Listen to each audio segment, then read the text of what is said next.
Well, hey, everybody. Welcome to another episode of Huffer and Friends. This is a podcast designed to help you flourish at life and relationships. I'm your host, Huffer. I'm the lead pastor at the Gathering Christian Church in Naples, Florida. And the reason why we call it Huffer and Friends is because I have the best friends in the whole world.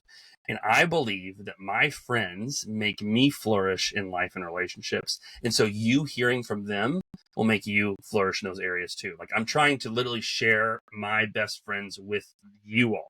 And so hopefully that will happen for you too, that you hearing from them will be a benefit to you, at least a little entertaining. This month, we are focusing in on the idea of rebuilding your life. How do you get out of the messes you find yourself in? And so that's what we're really trying to drill down on is self-leadership, rebuilding your life, second chances. And so if you like the things we've been talking about over the last several weeks and you want to keep following along for what's going to happen in the next month and the month after that, make sure you follow us on Apple or Spotify podcast or subscribe to our YouTube channel. We're on all three. We'd love for you to stay in the loop of things and how they're going each and every week. I am so excited today because I get to hang out. This is the most selfish episode I've had so far. I get to hang out with one of my best friends of all time, Nick Dillard. And so Nick and I grew up together in the wonderful metropolis called Muskogee, Oklahoma. Yes. And we grew up at Boulevard Christian Church. We're in youth group together. He was a groom to my wedding. He is one of the people that brings out the most, I think, genuine version of myself when I'm around him. And so I'm really excited just to get to hang out and talk to Nick and get for you to hear his story, because his story I think will be impactful for you. But anyway, Nick, welcome to Huffer and Friends. Thank you so much for having me. And I love that you described Muskogee as metropolis, because there's no other word to describe that metropolis. Yeah. It's the craziest place to try and explain to people. Yeah. I was actually describing the spot to somebody the other day. I don't know if you remember the spot. Yeah. Yes. Yeah. Yes. Okay. You guys tell me about what the spot is. Okay. So the spot, a magical place. For one, if you haven't been to Muskogee, Oklahoma, you need to go. It is, it is a destination, if you will, similar to Las Vegas, but a little bit different. Our Vegas Strip is basically Castle Muskogee. But the spot was introduced to me as a freshman, sophomore, somewhere around there. No, it was freshman year of high school. And it was very mysterious. Y'all made it very mysterious. Like, oh, this is where everybody hangs out, all this stuff. I finally get invited and I feel so cool. Like, this is like pinnacle. I've made it. I'm in the inner circle. And lo and behold, Josh Huckabee is the one that drives me first to Little Caesars to grab a large pepperoni pizza or whatever it was, and then a liter of Barks root beer. And then we just mosey on down to the Strip to the old abandoned Walmart parking lot, and that was the spot. And that was it. Man, it was just us hanging out outside of our cars, just being guys. That's with right. Pizza and Barks root beer. It was the most amazing time. It was the best. And the reason we did it there is because nothing else is open in Muskogee past 9 o'clock that high school students can go to. Correct. Yeah. Nothing else open. So we made our own spot. Yeah. Called the spot. I remember one time we went to the spot and wouldn't tell my sister Allie where the spot was.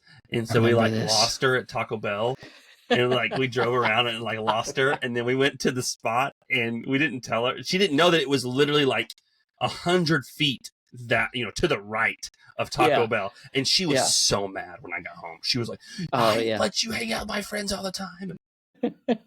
Anyway, I forgot about that. That's awesome. Muskogee, Oklahoma. That's where we grew up. So, hey, Nick, tell everybody, what do you do for a living? Your family, all that kind of stuff. Yep. Yeah. So I'll start with family first. Family's our first ministry, so I'll start there. So I am married to an amazing woman, Alicia. We have been married since 2019, March 31st, 2019. And we have two beautiful kiddos, Henley, who is our 4-year-old daughter, and then Nolan, who's our 2-year-old son. And funny, you'll appreciate this site. This morning, this is to give you a character of what Nolan's like. Couldn't find Nolan this morning. Nolan was underneath our bed playing with his cars naked. just completely nude. And I looked down under there, and he's a mess, man. But yeah, that's so that's my family. And sounds like he takes after his dad. Yeah. You describe a better Friday night than playing with your Hot Wheels butt naked. Alicia loves it. Don't.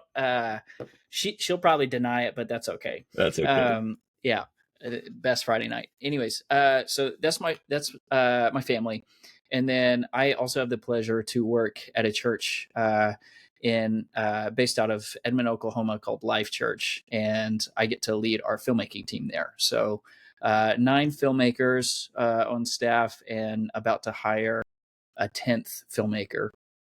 And man, it is wonderful. Get to work with the Creative Media Group. The other great part about it is Alicia also works at Life Church, and she also works on creative media on the strategies team as a project leader. So her and I get to work in the same group, like on the same team, as of about a year ago. And man, it is just a blast. And then what's also great about it is we have a daycare where we take our kiddos, until they're kindergarten, first grade. I can never remember, but currently they go there, both of them. So what it looks like is every day we all 4 get in a car, and then we go to work. They go to school that's on site. And then whenever we're done, we pick them up, same car, bring them home. So it's really blessed to be able to do that. That's awesome. But that's a little bit about me and my family. Have you heard of that Nate Bargatze clip where he's like, the teacher called me to ask what bus my kids go on, the bus number. And he's like, did you call their mom? And they're like, no, we called you. He's like, but you have her number, right? And they're like, yeah. He goes, you called the dad first? Dude, and she's like, yeah, you have both numbers, and you call the dad. And they're like, why did you call me? He goes, fine, tell me what school they're at, and I'll be there to pick them up.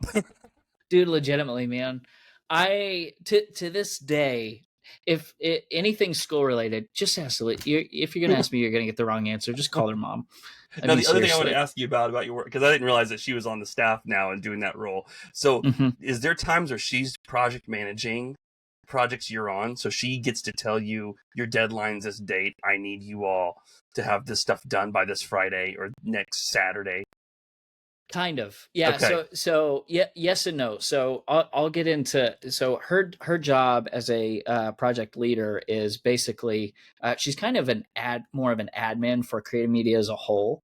So creative media is made up of about 68 people total. So she is an admin for the entire group, where she helps get like office supplies for people, helps like celebrate people with for their birthdays or work anniversaries, or planning events. And getting all that stuff, and just assisting with people, which she loves. That's like something she's designed for. She loves serving people behind the scenes. So while she doesn't project manage projects necessarily, like actual projects, she does help do things. So like if we are planning an event for like the filmmaking team, it's mine or someone on my team's responsibility to like get in contact with her, and then she may ask clarifying questions that we have to answer. The funny part is whenever she first came onto creative media, because she was actually working in our daycare, which is called Staff Kids, for almost 9 years. So she'll hit 10 years at Life Church in August, and she was over in Staff Kids for 9 years. So whenever she first came over to the creative media group last year, someone said, so whenever she sends out an email asking for office supplies, are you gonna like basically say, hey, I need you to get me some office supplies? And I said, for the sake of my marriage, I'm going to get my own office supplies. So I remember, I don't think that's going to like play out very well. I'm going to get my own stuff. I'll go walk that hallway. I remember one time when I was at College Heights and I was the lead pastor there, I delegated to a staff member, like, hey, I need you to redecorate, like, this is your project, this new response room. You're gonna, as is actually Josh Huckabee. And so I was like, hey, Josh, you take this project, you run with it. And Josh is another friend we grew up with, all in youth group together. So he's like, great, okay. So he was working on this project to make this response room and everything. And he was excited about it. He was owning it. And so then he started recruiting some volunteers to help. And he just told me, I think I'm going to recruit Monica. I think she has a good eye for like interior decoration. And I was like, that's great. Yeah. Ask her if she's available to. So then Josh recruits Monica, my wife, to be the interior design kind of volunteer for that. And then I get home from work one day. She's like, hey, I need you to come up to the church and help me with this response room. And I was like, but I delegated that to someone else who recruited a volunteer. Who's now, who is my wife? Good move, He's now yeah. having me come back up to decorate the room. I was like, yeah, Josh Huckabee, master strategist. Yeah. Yeah. Okay. That's fun. Dude, yeah, same thing. So whenever Alicia's helping decorate like someone's desk for like their birthday or something, it's like, yeah, we need to stay late decorate. And I was like, okay, so I guess I'll just hang out with the kids in my office until you're done, like at 7 or something. She's like, yeah, that's fun. It's a good time. So how did we become friends? What's our like friendship origin story? How would you tell that? Yes. Man, so let's see. I came to Boulevard. You grew up in Boulevard, right? Yeah. Was born and raised there. Yeah. So we went to another church until I was about in middle school, and then started going to Boulevard. And I had a couple friends there, and then I feel like we like you and I started hanging out along with some of the people that you are already established with, like Huckabee and others. Around freshman, I guess it would have been freshman year or the summer prior. Yeah. CIY. Yeah. Which I guess would have been the summer of 2003, maybe. So, and then, man, I'm trying to remember exactly how it started, because I was still am to an extent, but pretty shy guy. I feel like y'all took me under y'all's wing around that time, and then just kind of started hanging out. And I don't know, for whatever reason, I was doing something right and just kept hanging out with you guys, like getting invited to the spot, and then hanging out at your house in Fort Gibson. But I feel like it started there, and it was mostly with you and Hunter that I was hanging out with.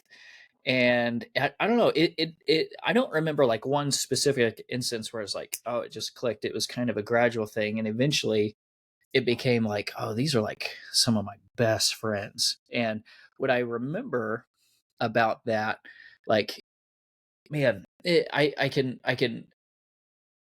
what I can like correlate it to around that time was, I remember thinking, gosh, this is what the church is supposed to be. Because I hated going to church before then. It was just like something you did, Gold Star, you memorize the verse of the week or whatever. But what y'all introduced me to that was so infectious was, man, you can have a good time with good people that's clean, mostly clean. High school, you're bound to get, dirty at some point. But it was like good, clean fun. Never any like alcohol or not your typical high school scene. And we were just hanging out, having fun, but also like growing spiritually together, where it was just a community. It was a church. It was a community of believers that not only hung out on Sundays or Saturdays or whatever, or Wednesdays even, but outside of that. And it was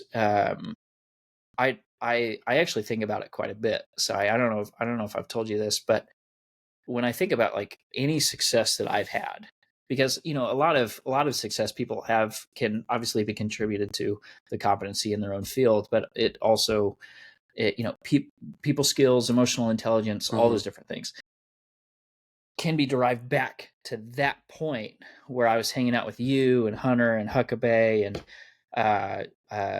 Fishburne, like all those guys, man. So many guys, yeah.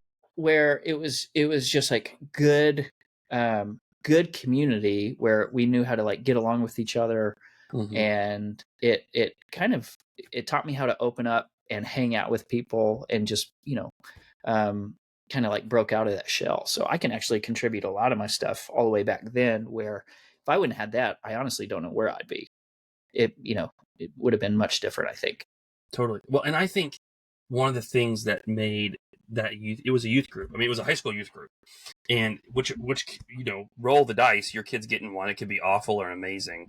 And I felt like ours was just this beautiful gem of a thing that we had. Oh, yeah. And I think part of it was our leaders like Mike Havens and, Stacy and my dad and others who were intentionally calling us to serve and lead in the youth group.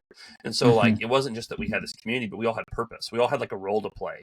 Like, you in the worship band, and I was supposed to be helping out with like this leadership piece of it, and everything. And we had, I think that like the roles that our adults leaders called us to fill, and to have eyes for the other person, to invite them in to things that were the outsider, like that cultivated in us not just community, but a community with a purpose. And it really did agree. It really did solidify a really tight knit group of students that kept inviting other people in. It wasn't a clique.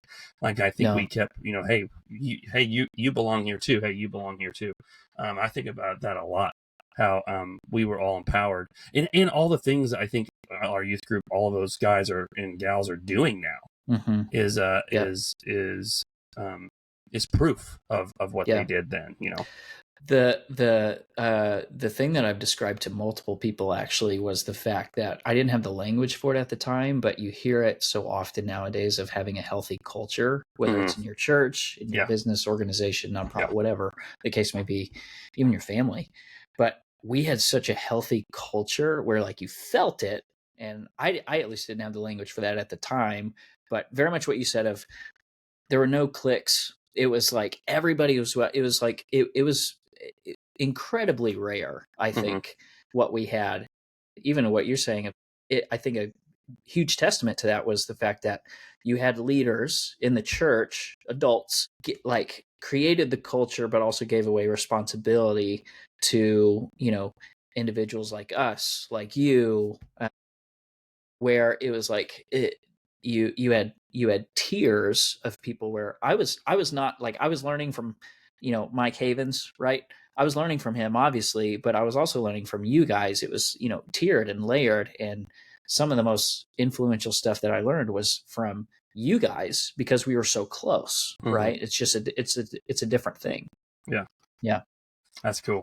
Well, what's a crazy story? We got to share at least one crazy friendship story that we can reminisce about.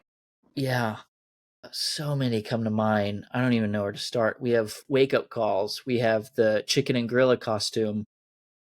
We have junior senior wars. Can we? Wait, I'll let you choose. I'll limit it to that. Do you want me to touch on any of those? Let's just go through those. Okay. Wake up calls. Wake up calls. One of my favorites. Every summer, creating a random TV show for the youth group that was basically a version of Wild Boys or a similar type of show, where we would do stupid, funny stuff, record it, and then stay up way too late, the night before editing it. And we'd watch this video, the 30-minute video, on the bus on the way to our Christ and Youth Conference. It was a tradition. Yeah. Oh, yeah. And we would come up with bits prior to that and then film it. And one of those consistent bits every year was called Wake Up Calls, where the upperclassman was basically got the parents' permission of underclassmen to where the upperclassmen would wake up the underclassmen like 2-3 a.m. in the morning sometime in summer. In crazy ways.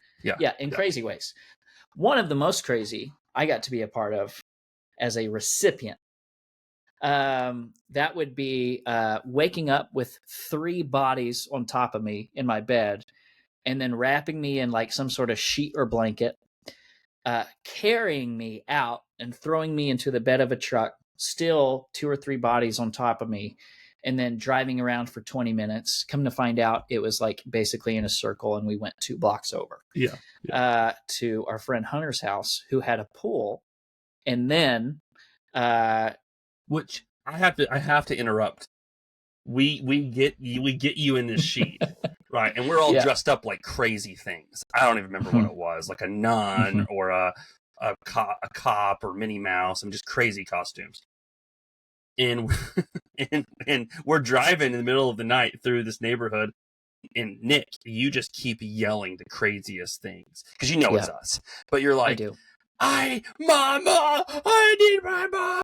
Someone help me, I'm being kidnapped. I mean, literally you yelling that. We're driving by this guy on his motorcycle, and he starts following us, thinking we are truly kidnapping I forgot about that. you. Yeah. You know, and so it's you're being insane. So go ahead. So that's what's happening Yeah, in the back of the truck, and you're punching us, we're punching you, and we're trying to get you to shut up. And yeah, I was trying to yell at pretty much anything that came to mind, and just to figure out who all was there, because I was wearing contacts at the time, and I mean I didn't have my contacts in, which I had terrible eyesight, so I was trying to figure out just by laughs and voices, who all was there. But what I remember was y'all getting me out, and then I have no idea where I'm at still. I'm just like covered in a sheet, and even if the sheet wasn't on me, it's not like I could see much.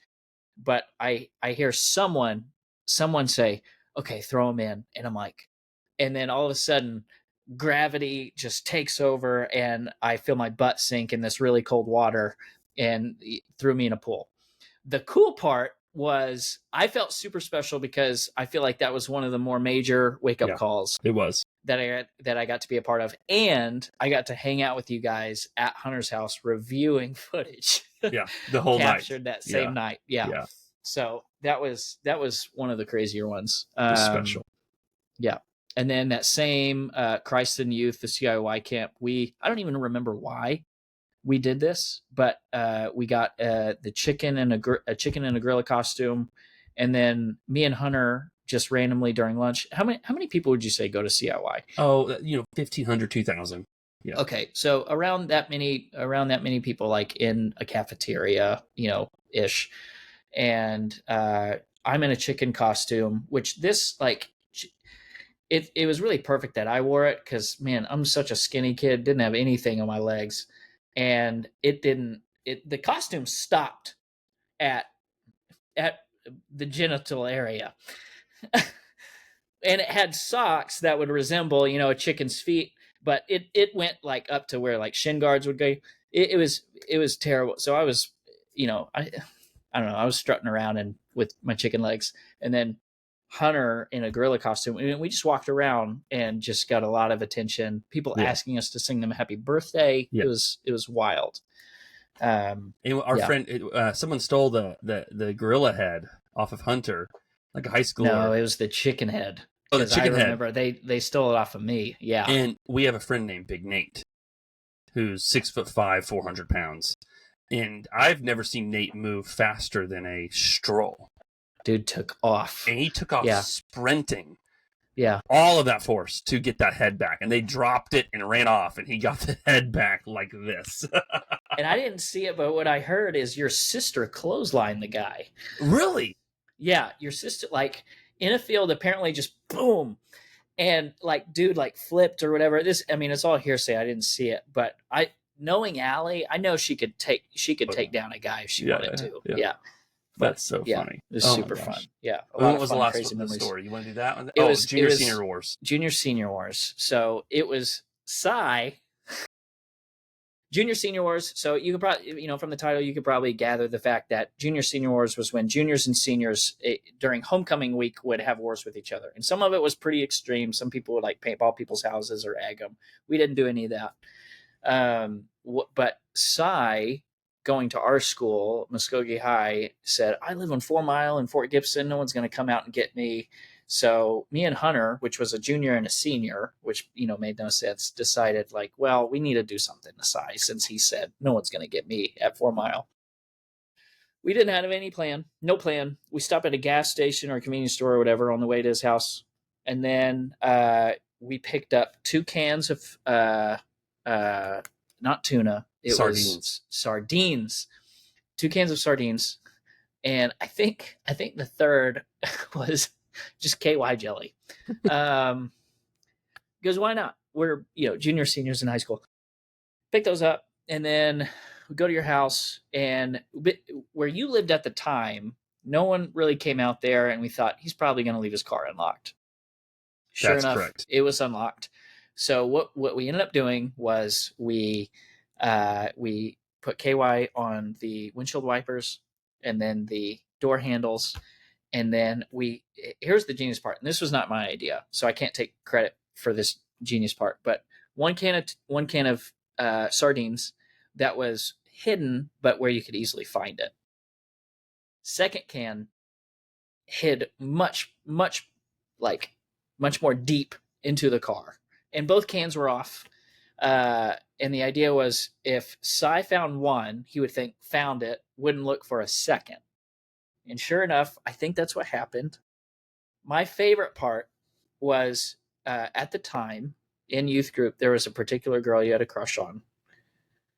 And for a month, you didn't find that second sardine can, and you were trying to mask the smell with Axe body spray. So your car smelled like a combination of Axe body spray and month-old sardines. It was and awful.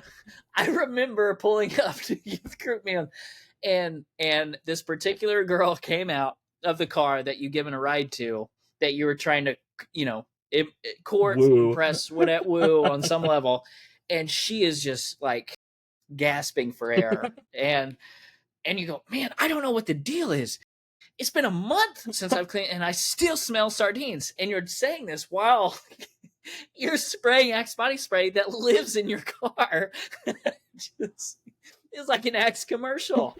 And I don't even remember when we decided to tell you, but God, we laughed so hard because we didn't plan on that going for like a month, or the stories that intertwine with it. But it went way too long.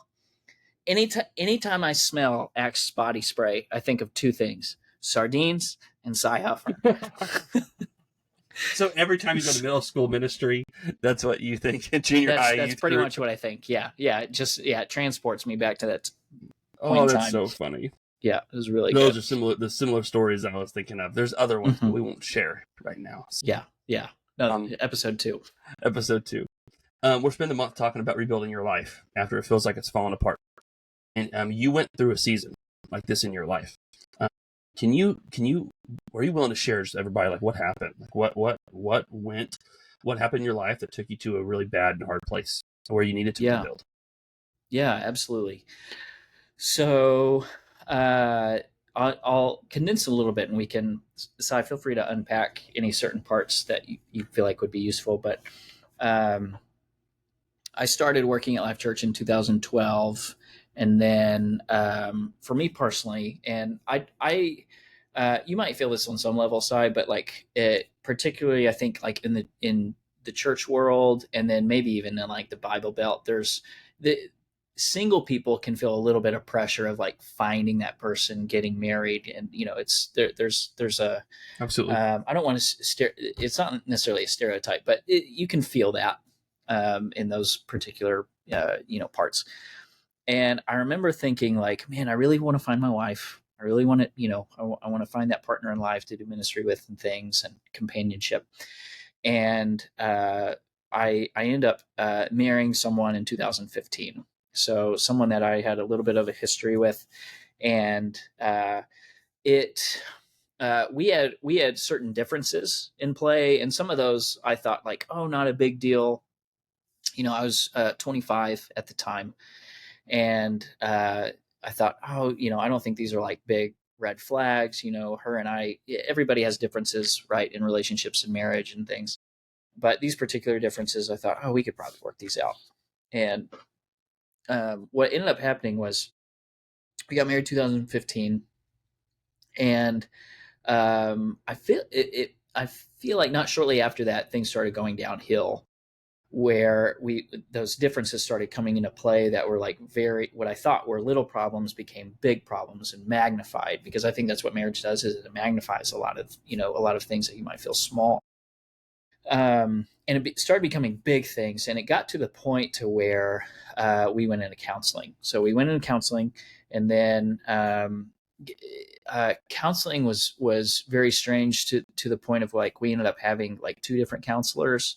And I don't remember timeline necessarily of some of these things, but I remember at some point we were seeing 2 different counselors to get 2 different perspectives, and I think we were getting like opposing viewpoints and different things, which makes it so much harder. I remember thinking like, I had no idea who to listen to here, because both of these people are professionals, very wise people, but I feel like I'm hearing two different things. And somewhere within that, we ended up separating February 2017. And I worked out of our central office in Broken Arrow at the time, because she was going to ORU, studying foreign international relations is what it was. And we ended up separating, and I was living with my parents in Muskogee, commuting to Broken Arrow, Monday through Friday. And then it just kept going downhill. And I remember at me getting to a point where I literally didn't know what was up.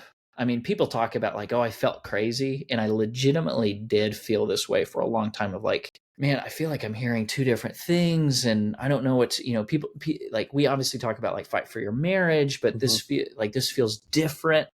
I'm not sure, like, what am I supposed to do? I remember spending a lot of time in prayer, and some of that was asking for advice. Some of it was just like wrestling with God of like, why am I here? Like, deliver me from this, do something. And, being mad and angry.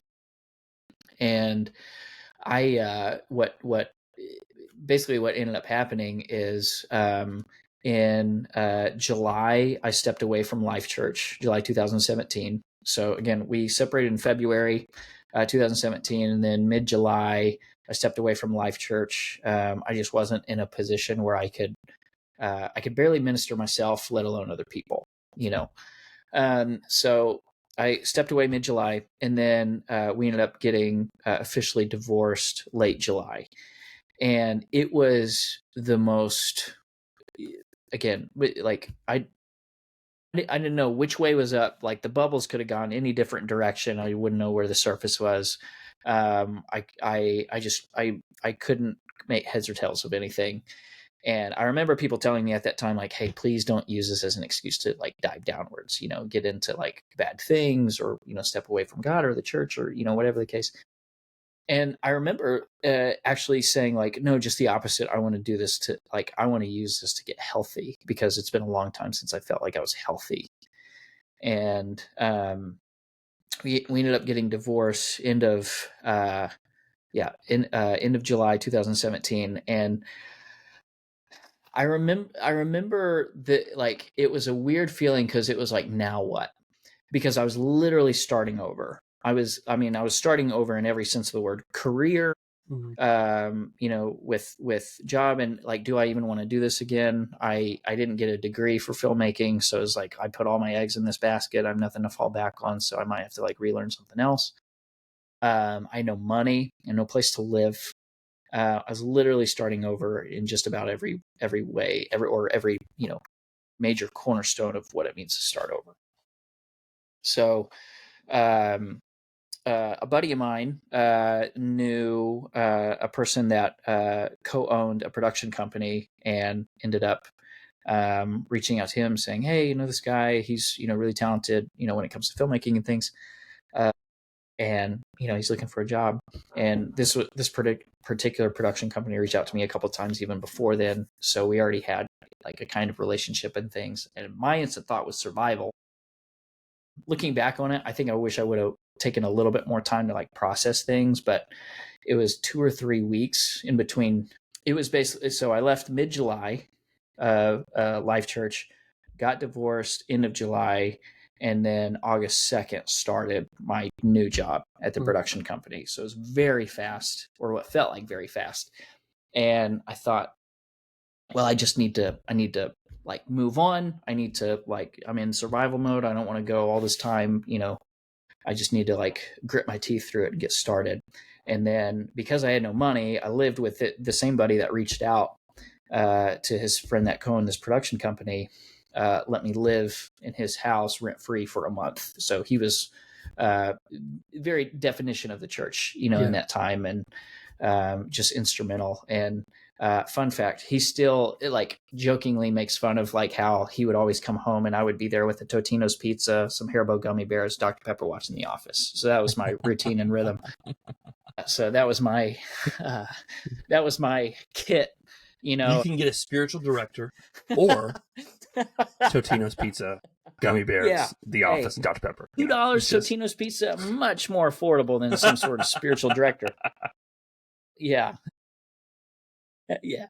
Who said you can't find Jesus in a Haribo bag? That's right. Yeah. So, he was so great. He let me stay with him rent free until I saved up enough money and enough time to find an apartment, put a, deposit down.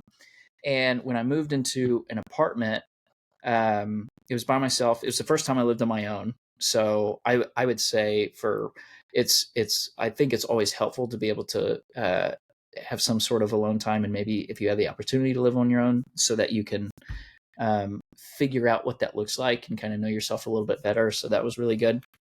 But again, since I had no money, I think it was my mom's cousin said, "Hey, I have this like old furniture if you want." And I was like, "Yeah, great." So I still had this video of me in my apartment with this hand-me-down cat love seat with a chair that didn't match, still comfy, it didn't match, and then I had a mattress that my parents gave me on a $50 bed frame in my bedroom. Phone was charging on the ground, didn't have nightstands, didn't have a dresser, put everything in the closet, and then in the living room, coffee table was an upside down box, and then I had a 27-inch TV that was on top of a TV stand. And I remember thinking at that time, now's the time to build. I kept thinking every day. And I honestly, it's weird, I can't remember this, but I know I thought about printing out the word build or rebuild and putting it up like on the mirror where I'd see it every day.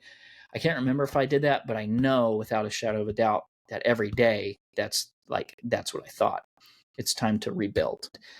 I just kept thinking about that, and I actually went down and I'm a big processor, so I found a coffee shop that I really enjoyed going to, and I would go there quite frequently just to like process out thoughts. I would brain dump. So I'd brain dump on a piece of paper first, all my thoughts, everything, who I wanted to become, what I wanted to do, where I currently was at. And then what I did was I kept breaking that down until it made sense, figuring out patterns, figuring out like, okay, if I'm putting down, this is the man I want to become, or this is where I want to end up, here are the action steps to do that. I would just kind of filter it into some sort of like action step plan. And then I started rebuilding. So I thought, well, I want to get my mind right.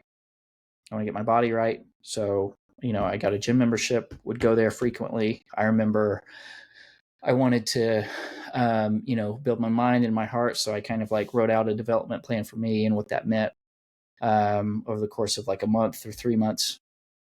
And I remember actually saying no to hanging out with people, saying like, hey, I would love to hang out with you, but I need to do this. And then if I had time, I would hang out with people after that. And at that point in time, so I met Alicia in 2017.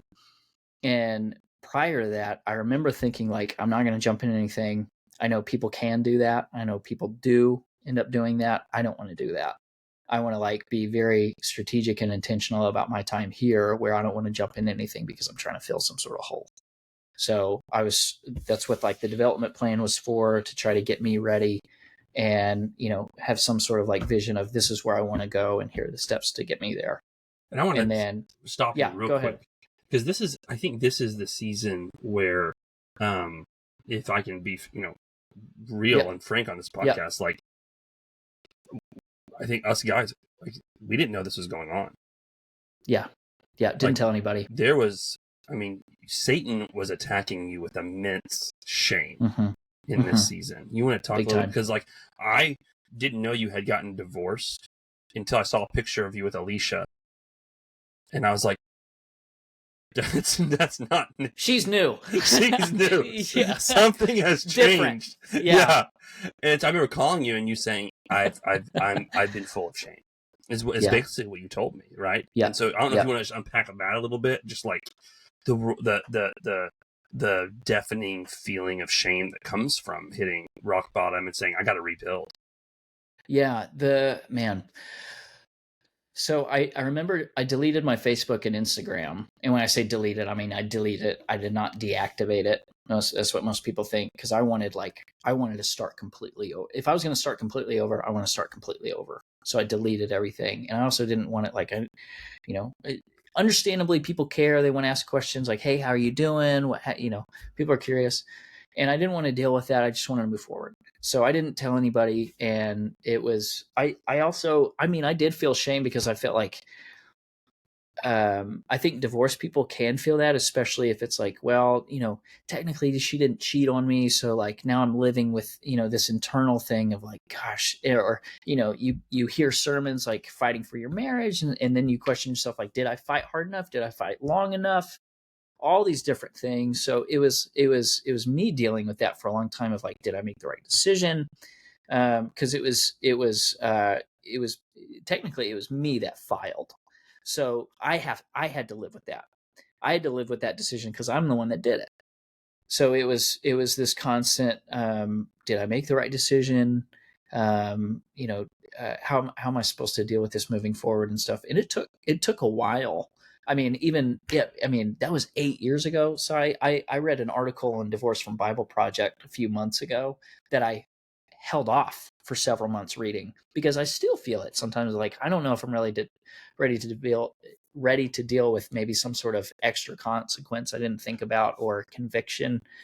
Um, I lived with that shame for a long time. And, it got brought into our other marriage because Alicia, you talk about me who, was married, didn't have kids, thankfully, like that, that wasn't a part of our story. But when I meet Alicia, that shame gets 2x'd because she never had a boyfriend. She never had sex with anybody. And I'm on the opposite end. I like divorced, obviously, like had sex before. And here I meet this girl that is just stupid good for me. Like, people talk about, God made her just for me. And she's like, yeah, okay, yeah, that's great. Yeah, thanks, Hallmark. It like that's legitimately what it felt like. And I remember thinking, like, do I feel this way because of my past and past relationship, or is she just that great? And I think it's a little bit of a combination of that, of where I appreciate it even more. But when I met her, and because of who she was and how she was listening and what she was like, type of person that she is, coupled with the fact that she, never had a boyfriend before, never had sex before, she like saved herself for a relationship like this. And now I get to date this, person, and she's willing to like put up with me and my baggage and things like that. It just like that shame was 2x. It's like, man, I'm so sorry. I wish I could give you, what that was. And then, fast forward, and we could touch on this a little bit further, but I ended up coming back to Life Church, a couple years later. And in that interview process coming back, one of the questions they asked was, how's the devil going to get hold of you? Like, how would the devil take you out? And my first clear answer to them was shame.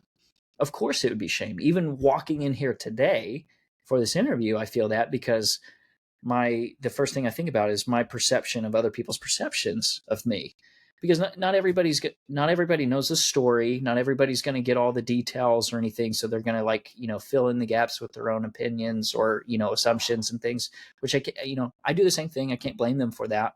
And I'm not going to go like, hey, here's what really happened. I'm not going to do that. So I kind of have to live with it. But there's shame in that, where it's like, well, people are going to have their opinions of me possibly, and I need to be okay with it. And that was really hard. And it was hard for a long time. I mean, I still deal with it on some end. It's much Sure. more diluted than what it was. How do you fight? How do you, like, people in shame, like, or have a shame script, whatever language you want to use to describe the way in which we beat ourselves up with our internal family system, or whatever counseling jargon and principles you're using.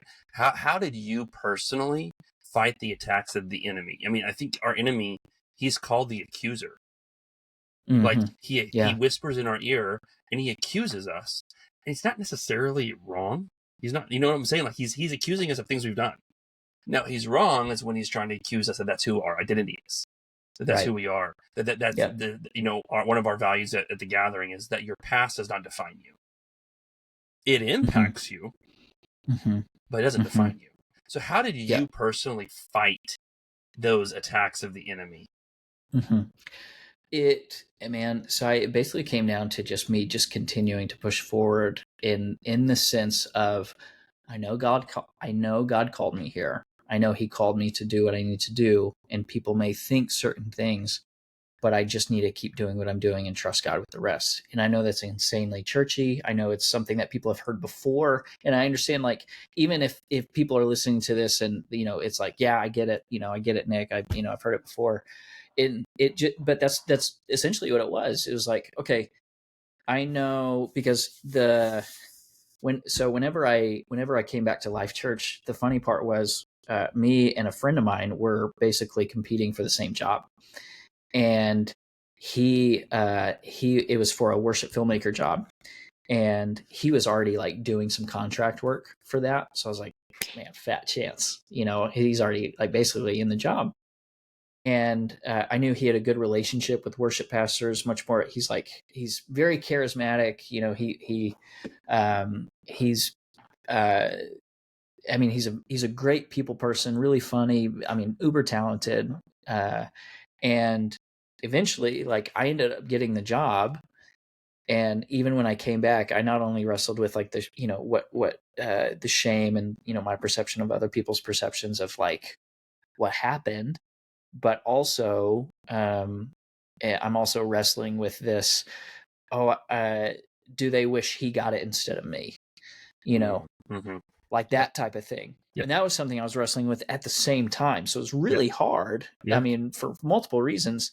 And what I just kept thinking was, I am here to do my job. I'm here to, like, I remember thinking, I need to trust God in trusting me. That's what I need to do. I need to trust God in trusting me. So I'm going to do my job. I'm going to try to do it well. I'm trying to love people the best I can and just like trust God with the rest. And it kind of goes back to something that you said to me a long time ago. I don't know if you remember this, but it was when I was married before. I called you because at the time I thought, oh, I feel like I was a filmmaker on staff at Life Church, but there's like pastoral roles, and then there's like roles like that are more like technical. And I thought, I think God's calling me to become a pastor. There were like certain things at play that led me to that thought. And I remember telling my wife at the time about it, and she was like, she realized I didn't know particular things in the Bible, and she was like, I don't know if you are, because you don't know that. And it being really disheartening to me, because it was like, the person that you would expect to encourage you the most, especially in that area, was the person that was actually the most like not encouraging at all, at least in that conversation, and just being very deflated. And I remember calling you because I was like, Sino's, he's basically a doctorate, and all this stuff. So I'm just going to call him. I bet he's got some, good advice and books and, podcasts and things. So I called you, and you asked me, what do you think spiritual maturity is? And I can't remember what I said, but it was probably dumb. And you said, no, spiritual maturity is not how much you know, it's how much you obey. And just like completely shifted how I thought, because I thought that's so true. Like God ultimately wants people that obey him. And I remember, like, I took that, and it was almost an anchor a little bit for me, that where I'd go back of like, okay, I may feel this shame. I may feel all these different feelings and things, or filling in gaps that I shouldn't, or whatever the case may be. But God called me here. He called me to be obedient. I'm going to be obedient, and I'm going to trust him with the rest. And dude, the thing is, because of that, and because of this whole journey, and I can like dive into specifics if you want, but when you're obedient and you have the right posture, like you're teachable, you're humble, you're obedient, you're hungry, meek, all these different, you basically displaying the fruits of the Spirit, in several different ways, where you can see God's redemptive power in it. So me meeting Alicia being the first of it, I got to meet Alicia, and she is just wildly out of my league. Like, it's like incredible. and then getting to come back on staff, because I didn't know I was going to be able to do that. I remember, like, I just wanted to get back into ministry. There's a point, while I was at the production where it's like, God called me to ministry. I want to be back in ministry. I don't know what that means, but I'm going to start down that road. Getting the opportunity to come back to the church that I loved, wildly redemptive. Not only that, so I came back in 2019. 2 years later, I got the opportunity to step into a leadership position, which I never thought I'd be able to do, especially like you think about, past and stuff. And then 2 years later, getting to step into another leadership position where I get to lead the team I was originally on, like the full team, and get to sit with the leaders at the leader table.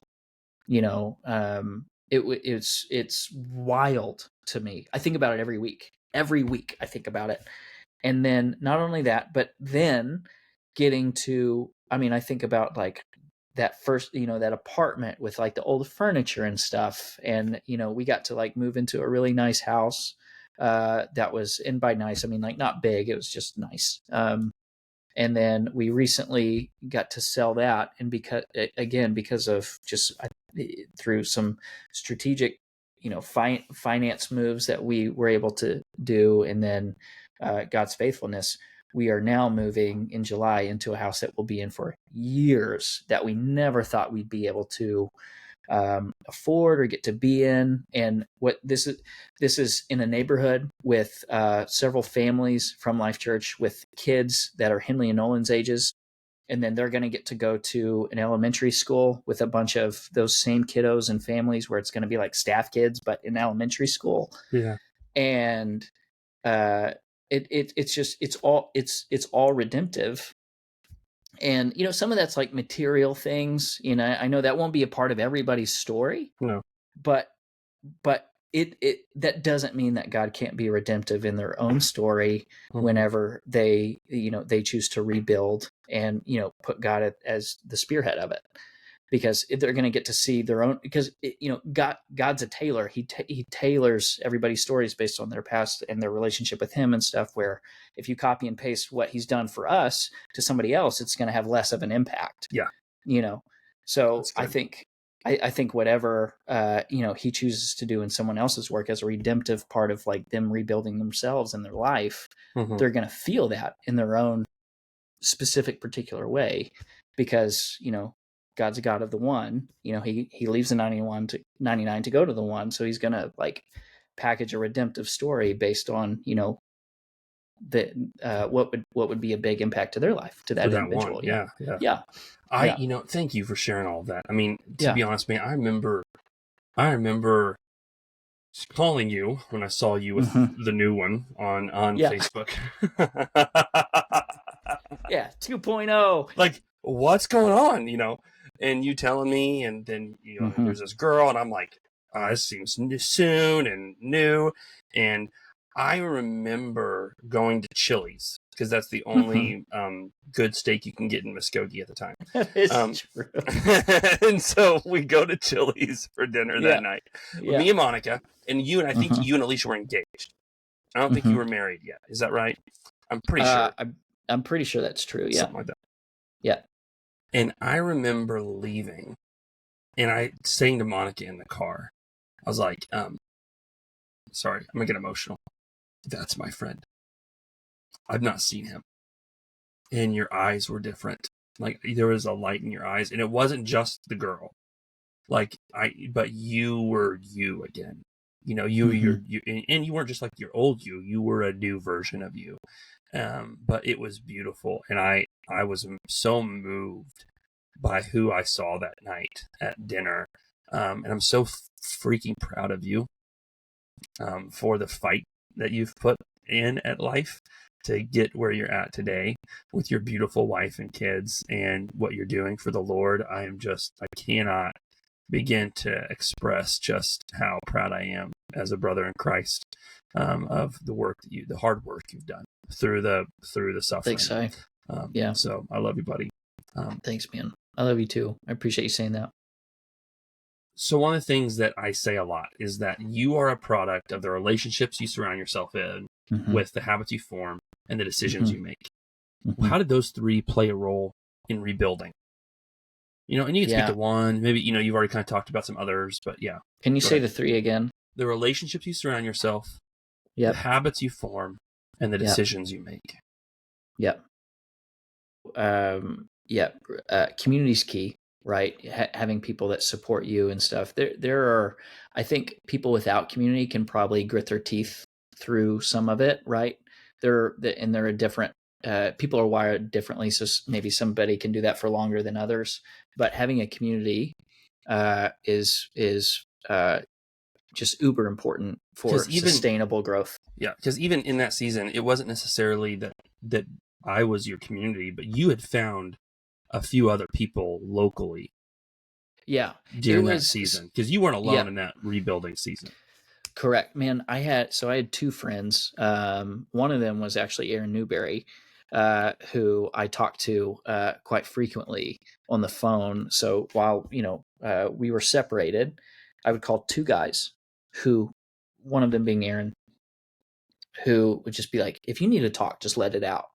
And that helped me like get it, because I knew and they knew this is for a time. This is for a season. You're going to do this for all, for the rest of forever. This is for a season. Use us. So anytime I would have like some sort of like mental breakdown or needed to chat or process through things, I would call them. If they weren't available, they would call me back and I would just process through things. And then, eventually that season ended. And now I get to do that for somebody else by getting to say like, use me. You're not going to bother me because I know this is going to be temporary. Let me be that for you. So I had two friends that allowed me to do that. And then after that, those same two guys, and then a friend group would hang out, at least a couple times a week. So man, it kind of goes back to, our days in high school. It's just fun hanging out with people that are fun. It's fun doing that. It lets you escape just for a little bit, or remind you of like, what the good things, that don't cost a lot of money, just good friendships. And so yeah, there was community in there. So yeah, and then not only surrounding yourself with like people that are fun, that have your back, but also like you're the average of your five friends type of thing. You want to make sure like it's they're good people where they maybe have the same values, or you can see there are certain aspects that you want to like aspire to be. So I think you don't necessarily want to like segregate people out, or what, but if you're wanting to turn your life around, figure out like which group of people would be the average of who you want to become, if that makes sense. Yeah. The habits also incredibly helpful, because me setting myself up on some sort of development plan was me like, you can't just write it down, you got to do something. And that comes into habits. It also comes into your decisions, right? So I'm sure maybe you've read Atomic Habits or whatever, but like creating habits that are piggybacking off of habits you already have is super helpful, right? So figuring out, okay, reverse engineering, this is what I want to become. These are the decisions or, things or habits I need to do to be able to make that happen. How do I piggyback off of something, that's already a habit for me? And figuring out what's sustainable, because you want to, everybody knows this. I know everybody knows this, but you want to start off small. You don't want to like, 20 habits, you got to, it's compounding, right? We know what compounding interest is. It's the same thing when it comes to habits. Figure out, what's going to get the results you want faster. I think it's like the 80-20 rule or whatever. And start with the most impactful habits, like one or two. And then decisions, I think having a decision-making framework of how you make those decisions based on your values, based on where you want to head and things like that is incredibly helpful. And then a thing, this is very practical, but if there are two different decision-making models that I tend to make decisions on, and that have to do with that, and also just how to make decisions faster. But one is the Eisenhower matrix. So if I'm wanting to do something, if I'm wanting to make a decision on something of who I want to be or how I want to build, what is considered urgent, what is considered important, not urgent, not important, and then putting that in the, that specific matrix. where now I know what to focus on earlier. And then this similar, I forgot what it's called, but it's kind of like a pros and cons list, but you basically write out all your things of like decisions you want to make, and then you assign a value to it. So, if it's, I don't know, an example they typically do is like if you want to, do a new job, like it's a new job opportunity, but it's, like 300 miles away. It's more money, but it's 300 miles away. So then if you assign a value to it, you're like, well, you start seeing like your values, come out on paper where it's like, oh, more money plus 4, 300 miles away, I don't know, plus 3, or minus 3 or whatever. And then you see, oh, I value money over like location. And then, you kind of start making those decisions in that particular. Again, I don't remember what the decision-making model is, but that's essentially kind of like the system behind it. But that's at least what I do for those things. In the midst of all of this, I wanted to just kind of land the plane with this conversation. We believe, and not necessarily everyone who's part of my church or your church or that knows us would say that they believe that Jesus is the one that guides us, that leads us to what we call at the gathering the made for more life. John 10:10, he said that I have come that you may have life and have it to the full, have abundant life. Who was Jesus to you in the midst of all of this? Some sort, like a combination of like a gentle lighthouse and a silent wrestler. Because I would be, depending on where we're at in the journey, I was wrestling with him. But I think the great thing about Jesus is, he's silent in it, because it's okay that you're wrestling with, because then you're still close, right? To wrestle somebody, you still got to get close. But I think, have you ever fought with somebody that stayed silent? It's hard to stay mad at them because they're not doing anything in return. They may like, it's kind of like, that's what it felt like to me, is like, well, I'm wrestling with somebody that's like there, and he's, obviously Jesus is Jesus, he's God. So he's not going to back down from anything. He's all powerful. So it's nothing that you could say or do would push him in his position. So he's just going to like, hug it out. It's kind of like the Good Will Hunting scene, right? With Robin Williams and Matt Damon. Not you, Sean. And Sean would keep pressing up on him, and Will Hunting was Matt Damon's character, was trying to like push him back, and that's what he was, until you finally break down and you embrace it. And then like the gentle lighthouse. Man, I think gentleness is so underrated. Like I remember somebody asking me at the end of my previous marriage. It was something around people of like, do you feel like you're more like bitter towards people or something? I honestly, and kind of weirdly, no. I actually want to love people more. It gave me an empathy, I think, more so for people. I mean, I don't know, man, it's hard to describe, but especially on this side of things, and granted, like I've been rebuilding for a long time, and I finally actually feel like in a spot where it's like, oh my gosh, I feel like this is like 7 or 8 years in the making. But seeing it, you get to see God intertwined throughout it, and how he's worked through it, where he's because I was obedient, right? And going back, right? Because when I started back at Life Church, I felt shame. I felt shame of like my past, what people think of my past, but then also like how, certain people would maybe like, oh, I wish, someone else would have got it or whatever. But I was obedient, like I said, of, trying to be like gentle, kind, loving, and obedient all at the same time, where it led me into what I get to do now. And I got to see Jesus through that, where if he's like a gentle lighthouse of like, hey, just follow me, come to me when you're weary, when you're burdened, when you're angry, wrestle with me, and then we'll figure it out. And, he'll guide you from the rocks. But even in the midst of the rocks, you get to see how the light shines, amidst it, and you become a better sailor even, right? So, yeah. I think that's so good, man. I think nothing, just as you're talking, I was just thinking about this, and I'm a verbal processor, so I may not agree with this statement when I say it out loud.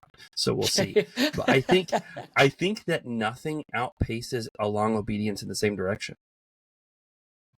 like no matter how high your talent is, no matter how much you know about Jesus or the church or whatever, no matter how good you are at leadership or how charismatic you are or whatever, that nothing outlasts or outpaces someone who just keeps showing up and obeying. And obeying Jesus, because you're following him, and when you follow him, you're obeying him. And when you obey him, you go where he wants you to go. You become who he wants you to become.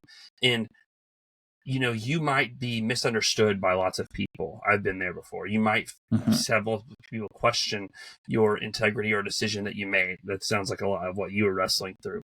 But give it 5-10 years. And you just keep showing up and obeying Jesus every day. Nothing outpaces or outlasts that, and what is it? Wisdom is proved right by her actions. Like, wisdom is judged by her fruit.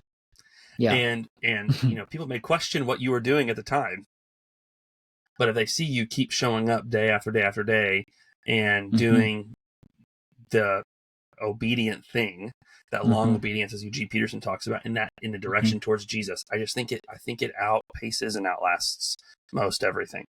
I'm going to say this quick because I know you're trying to land the plane. I've thought about that a lot, because I don't learn things as fast as other people. I don't run as fast as other people. I can be really slow when it comes to certain things, but what I can count on is just the consistent obedience in things. And the title I've never said this outwardly, as far as like what I give the title to myself internally, but a juggernaut, because a juggernaut just keeps nothing can stop it.